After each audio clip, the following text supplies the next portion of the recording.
This is the Ryder and Lisa replay. Brought to you by Southtown Hyundai. Check out the Southtown Hyundai Advantage at southtownhyundai.ca. Going with something that I think is underrated, and it's when you're at the grocery store and you have an item in your cart that you don't want anymore, so you just like put it somewhere. And just the act of doing that you think is an underrated move? Yeah, I think it's badass. No. And I think it gives the employees something to do. They're bored anyway. No. They're bored. Have you ever talked to a grocery store employee? I bet they absolutely hate when you do that. See, I don't leave things that should be refrigerated out. It's just like bread. Yeah, but then how long does it sit there before they're like, oh, we just found this. I guess we'll put it back. Yeah, that's fine. No. You can just go up to the till and say like, hey, I decided I didn't want this bread anymore. And then they'll make sure it gets back to the right place. Then you're not like wasting food. Why is it wasting food? Well, because I've seen you do that move. You like hide it because you feel a little bit guilty. So you like place something else over top of it, and then it just goes bad. You got to like scan the room first to make sure no one's looking at you. Oh, see, then you know you're doing something wrong. So I'm not going to agree with this. That's not an It's the most hardcore thing I do. It happens very rarely. It happened to me yesterday with like pita bread, but that's it. It's been a while. Felt good.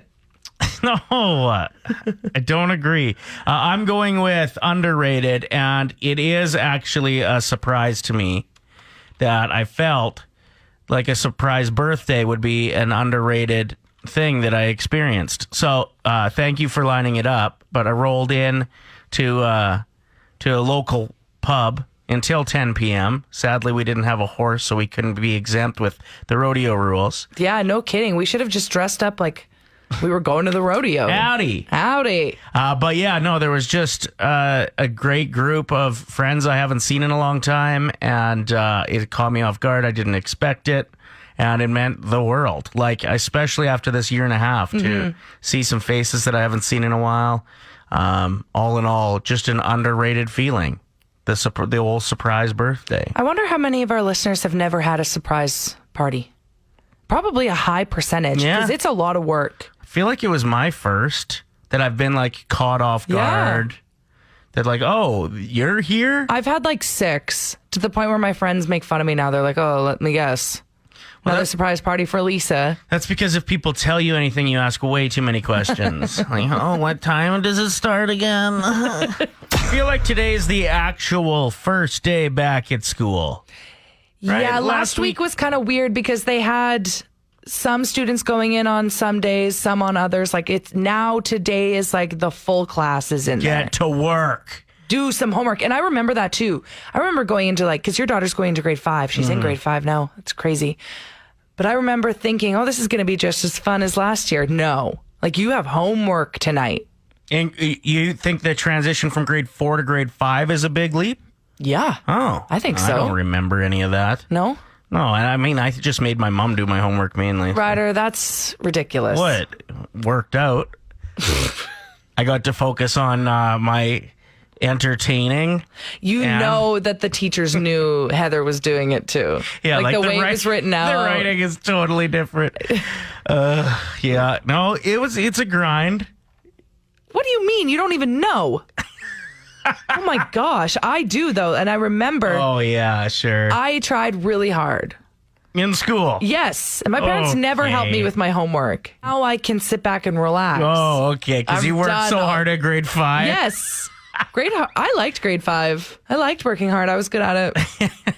It is true, though, that today it gets a little bit more real. Last week was a facade where the kids think that it's like about seeing friends and stuff. And then, today there's a rude awakening of like, all right, open your textbooks to page 1. Well, and not only that, but the teachers are still trying to feel out which students shouldn't be sitting beside other students because they talk too much. Like, this is the week that the teachers still want to come off fun, but they got to put their foot down here and there. Well, I think you do end up setting the tone for the entire year that first week. Like, you are either the fun teacher that kids think they can mess with and not try real hard, or you set the tone this week. So good luck to all our pretend hard-ass teachers this week. Play 107. My story today is about a plumber who was fixing a bathroom of someone who owns a record label. Now, Kev Crane loves to sing while he works. Isn't that from a movie? Snow White. Nailed it. Whistle while you work. Oh. Yeah, they don't sing while they whistle. Whatever. Okay. So anyway, he was singing while fixing up this bathroom. Little did he know that the homeowner is Paul Connolly. Do I personally know who that is? No. But he owns a record label, and he was like, I'm going to sign you. Listen to him singing while he's in the bathroom. Everybody thinks you're to blame. Don't fart. But I will say... You made it sound like he was singing while on the toilet. Oh, that's hilarious. No.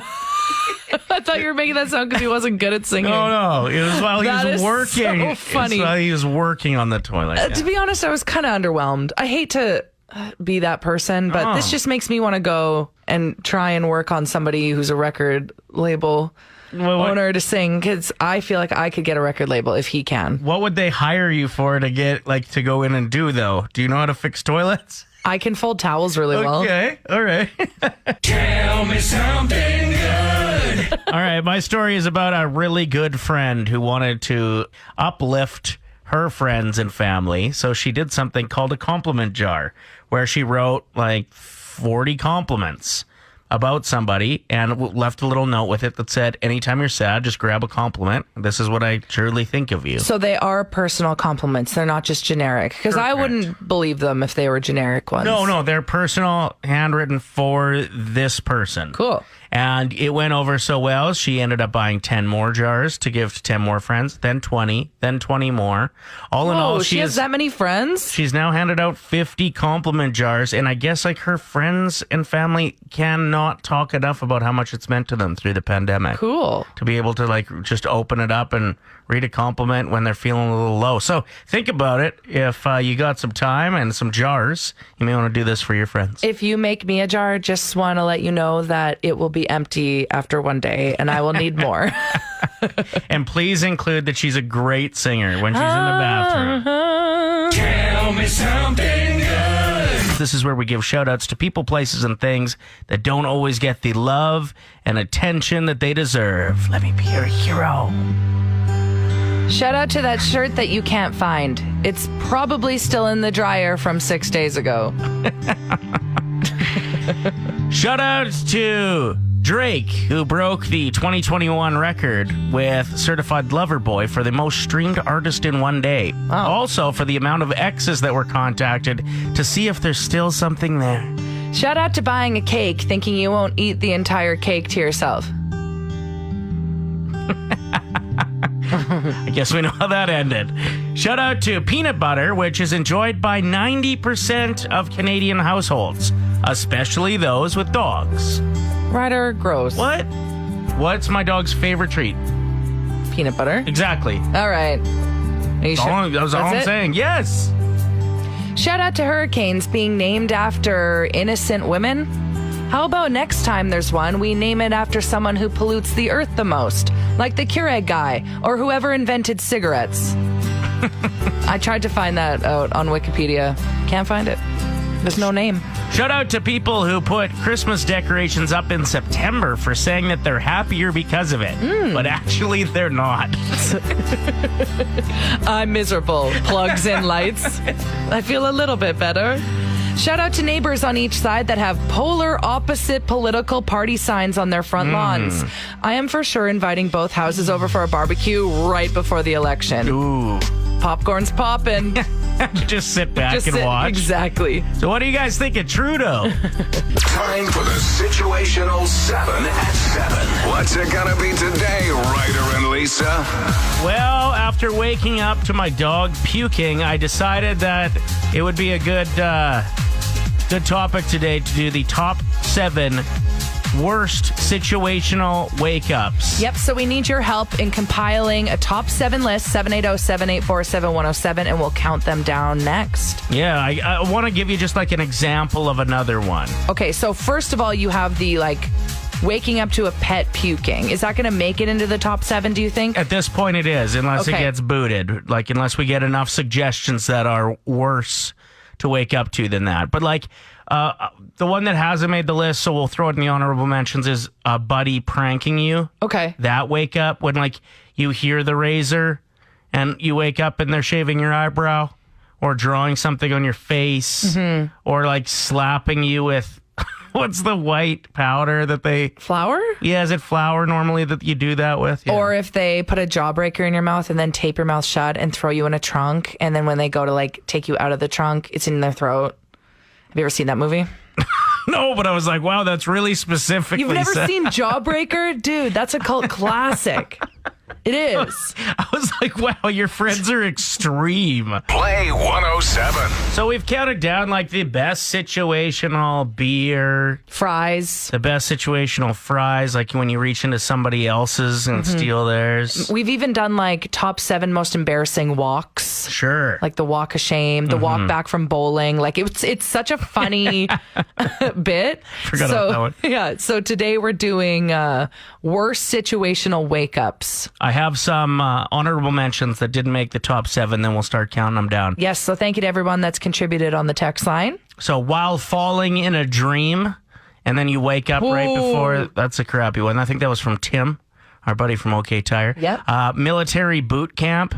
Like getting woken up like that does not sound like a lot of fun. I've never experienced that one. I'm surprised that this text didn't roll in. So I'm going to add it to the honorable mentions. A dream about work. And then you wake up and have to go to work, specifically in the service industry. Yeah. Dreaming about serving all night, nightmare. Sucks. Yeah. And it feels like you pulled a double shift. Am I going to get paid for this or not? Gassy partner is one of the ones that we got suggested, especially when there's a fan on and it just circulates it. We got kids staring at you, waking up to that. Sleep paralysis. I've never experienced it, so I didn't know where to put it on the top 7, so we're just Yeah. giving it an honorable mention. Sounds horrible, though. Yeah, it should be in the top 7. So if you've dealt with that before, we can't imagine. This one just got bumped. When you're pretty sure you fell asleep driving. Yes. When you like come to and you're like, oh my God, did I actually think I could close my eyes for a couple seconds and it would be okay? What All am of I a sudden, doing? like the car's like vibrating because you're going over those bumps, Rumble those ridges. strips? Yeah. Okay, let's get to it. Top 7. Number 7, we got the leg or foot cramp wake up. We're talking about the worst situational wake ups. Yep. Thank you, Curtis, for that suggestion. Number 6 is the fire drill or some sort of alarm. Like I couldn't think of the word fire drill, and Ryder's like, "What's it called?" I was like, "A fake fire." a pretend Pretend fire fire. exit. I was like, Which is that is pretty not, much- not what it's called. It is the same thing, though. And number 5 is the pet or kid throwing up. The sound of puking happening and just being like, oh, great, I got to clean this up. That's how I woke up today. Yeah. It worked its way to number 5, the pet or kid puking. It was just going to be pet, but then Kristen just hit us up and said, when your kid's throwing up, and those nights are the worst. When you have a sick kid and you wake up to that sound. Eventually, a teenager that drinks for the first time, then you got to deal with that. Yeah. Oh my gosh. We will get to the top 4 coming up next as we count down the worst situational wake-ups. This almost made the list. Neighbors yelling, fighting, partying, or doing it. Hearing your neighbors at all. Sounds like a great party, though. A little bit of everything in there. Yes, and also making the list, we got a text about waking up to your partner saying someone else's name in their dream. Yeah, that was Keisha's Yeah. submission. So honorable mention for sure. Number 4 time. This is the one night stand when you wake up the next day and you're like, who? Ew. Or you know exactly who they are and it's an ex. That's Kelsey's suggestion. Yeah, super good. Just waking up in that situation, like, get me out of here. Shame over is real. Number 3, where situational wake ups is the something scary happening, like a break in, broken window, maybe. Hearing a sound. Paranormal activity in your Yes. house, Oh my something gosh. drops. Scratching at the window, who knows? And that could just be a Exactly. branch, but it's still so scary. Yeah, and it takes you forever to fall back asleep. Yep. Number 2 is the kid crying, or like a baby crying. You're exhausted. Well, and that's it. If you're sleeping beside your partner and it's like, who has to get up and go check on the baby. Yeah. And then you're like grumpy. Mad at the other person. Yeah. And number 1 for the worst situational wake-ups. This was a tough list to determine, but we decided that the slept in and panic wake-up is so the worst. bad. When you're like, what? Wait, what time is it? Do you remember doing the show before having a co-host and sleeping in? Did that ever happen to you where you were driving into work and you could hear like the news bed, which is the music in the background? So like I did. But there's no one talking over it. I did a morning show in Bonnyville in my mid-20s, early 20s. I like to party. I like to I hosted every Wednesday night at the bar until like 2 a.m. and then I'd just go sleep at work. I'd walk over to the station. But yeah, there was a few times that like my co-host didn't start until 7. So he started an hour later because he had other stuff to do around the office. And he had to pick me up on the way to work a couple times because I slept in over an hour. Oh, no. And yeah, all the music, like... The traffic music. Goat weather. Just nothing. It's the worst. 2 minutes, yeah. So yeah, hopefully everyone's alarms are going off, especially because in 20 minutes, we're giving away potentially $1,100. So exactly. Set an alarm for that. Thanks for all the suggestions. Always appreciate it. It's Play 107. Oh, you wanted to tell a story, something very creepy that happened while you were walking. Now, it sounds so far-fetched, the story, that I actually have your friend on the phone who you're walking with. Because you don't believe me. I believe you, but you're a really good, like, exaggerator in a kind way. Like, you up your stories. Yeah, I hype them up. Yeah. So I just want to... This is legit. This actually happened. Okay, so what happened when you were out and about? So we're walking the dogs, and all of a sudden we hear this voice out of nowhere, and it was like deep and gargoyle-y, and it was like, "Don't cross my bridge," or something like that. Or They "Who were. crosses-" I think he said, "Who crosses my bridge?" Yeah, it might have been who. It might have been who. And we looked at each other, and we like sort of maniacally laughed, like, "You're joking, right?" But we started walking way faster. Yeah, which is good because we were pretty slow with our walk yesterday anyway. Yeah, we're kind of out of shape. But that was scary. Like, to the point where I'm like, I don't know. Like, is that person living in the bush? I think it's probably teenagers or somebody just trying to be funny. Are you sure you two didn't just read like 3 Billy Goats Gruff No. before you went for a walk? This is a true story. It was scary. If you're going for walks, have someone with you or at least an animal. Like, bring your dog. Bring your cat. Bring your cat. That is pretty creepy. Also, kind of a good prank. Well, it was a bridge, so I was like, valid point, troll. So I took my kid rock climbing yesterday, not like in Jasper, but like at one of those rock climbing wall places, Clip and Climb it's called, on the south side. It's really good. There's also Vertically Inclined on 63rd, a great place to take kids. And the energy burnt rock climbing, I think, is right up there with swimming. Like, as far as tiring a kid out, getting your bang for your buck, an hour at rock climbing, and she was sore and tired. So before you guys left, I was just doing laundry, and she's like, "Are you going to come?" I was like, "I don't do heights." And she had this like sad walk away that I was like, oh, like maybe I need to hang out with Charlie more. So I do not do heights, but I wanted to support her. So I met you guys there just to watch her do her thing. And oh my gosh, I'm so glad that I came because she's so brave. It's crazy how brave kids are. Yeah. And I'm like, oh, I wish I had experiences like that as a kid. I wish I was brave enough to try things. Because then you wouldn't be afraid of heights. Exactly. And now you won't even like go skiing because chairlift's terrifying. I can't get on a chairlift, and it's awful because it looks like so much fun. So good for her. But I must say, watching you trying to do it was my favorite part. I'm like, I'm so glad I came here. I just stopped in for like 10 minutes, but it was the funniest thing I've ever seen. Okay, so you're the only adult climbing. Everyone else is under the age of 8, and they're just ripping up the walls like Spider-Man. Then you look over at Ryder, and he's just sweating and struggling up this one wall. It was so entertaining. That was a really tough wall. That was like... Should I post the video of you falling? Sure. It is go so ahead. oh, my phone died. Well, you can post it later. I will post it later. It's too good to not share. But here's the issue is like when I have somebody else, any other climbing I've done has been with like a trusted friend on the other end of the rope. So it's a pulley system and they let you down. Right. And like I'm 230. So Of if I muscle. It's of all pure muscle. rock climbing grit. And if I had a 200-pound buddy, I would trust that, like, even if I fell, I wouldn't weigh so much that I pick them up off the ground. Like, we'd make it work. Whereas these machines, you see a 40-pound kid zipping up and down them, and you're like, oh, yeah, these machines hold a child.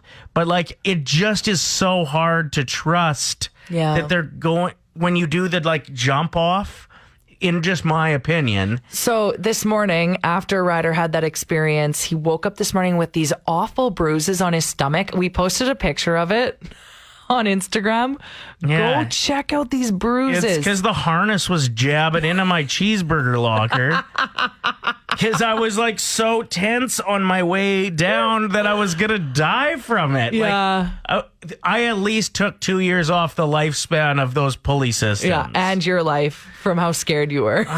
What a mess. So yeah, next time I might be one of the lame parents that just goes and watches their kids. But I also got a great workout out of it. So I kind of want to like keep it up. There was one point within like 2 minutes of you being harnessed up and trying walls that I heard your daughter go, "Are you going to be okay?" There's a viral story going around of a woman's experience at a sub store called Jimmy John's. And she came out to her car, opened the bag, grabbed the sub to obviously have a bite. You got to take one bite down. Oh, I always eat my 12 inches while I'm driving. You asked them not to even cut it in half. I'm like, don't add mustard just because like it always drips. Just kidding. But yeah, she was quite upset. So went back inside fuming because of what she saw written on the sub. You know how they write like what you got on But the sub? not on the actual bun, on the wrapper that's... Correct. Okay. So it looks like a bad word for a female dog. Okay. Okay, that's what it looks like. So that's why she went in and complained. Turns out it was BLT with cheese. So they BLTCH. yeah. So they had the L, like a small L, so it looks like an I. Anyway, she was very upset by this. You know what this reminds me of? Even though this one is actually an accident, when I used to serve, you could label people's bills based off of like what they're wearing, so you knew whose was who. And could they see it?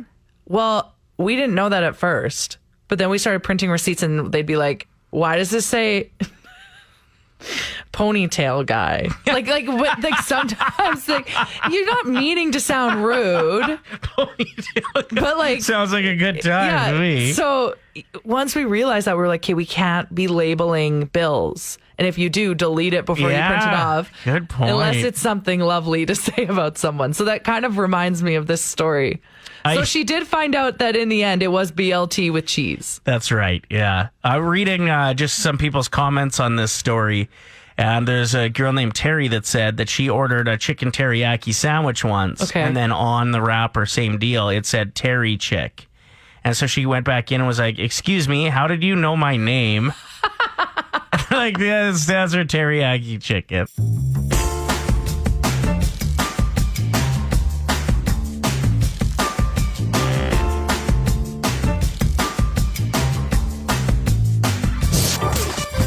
Ryder and Lisa. Brought to you by Southtown Hyundai. Play 107.